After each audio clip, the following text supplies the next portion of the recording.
ఈ blouse piece అయితే విడిగా తీసుకొని స్టిచ్ చేశానండి. Sari yellow colour potli buttons ఇచ్చేసేసి హ్యాండ్స్ కూడా పోట్లీ బటన్స్ ఇచ్చేసాను. నెక్కి ఏమో పైపింగ్ ఇచ్చాను. బోట్ నెక్ అండి, హై నెక్. ఇంకో బ్లౌజ్ వచ్చేసేసి పంచదార చీరలని ట్రెండ్ అవుతున్నాయి కదా ఇప్పుడు, దాని మీద బ్లౌజ్ అండి. దీని బ్యాక్ నెక్ వచ్చేసి టెంపుల్ నెక్ ఇచ్చానండి. Temple neck, boat neck front temple neck ఇచ్చాను. హ్యాండ్స్కి వచ్చేసి చెమ్కీలు వచ్చినాయని షార్ట్ హ్యాండ్సే పెట్టాను. శారీ మొత్తం ఇదే కలర్లో ఉంటుంది కదా, ఫుల్ హ్యాండ్స్ ఎల్బో హ్యాండ్స్ ఇచ్చిన అంత ఏమీ అనిపించదు, అందుకని షార్ట్ హ్యాండ్స్ ఇచ్చాను.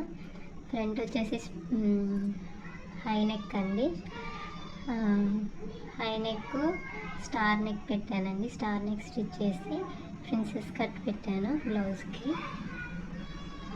ఇంకో శారీ వచ్చేసి మీషోలో తీసుకున్నానండి. ఈ శారీ నేను తక్కువ అయితే పడ్డది కానీ బ్లౌజ్ మాత్రం చాలా బాగుంటుందండి. బ్లౌజ్ మొత్తం చమ్కీసే ఉంటాయి. వేరే శారీ మీదకైనా, ప్లెయిన్ శారీస్ ఏ కలర్ దాని మీదకైనా ఇది సూట్ అవుతుంది.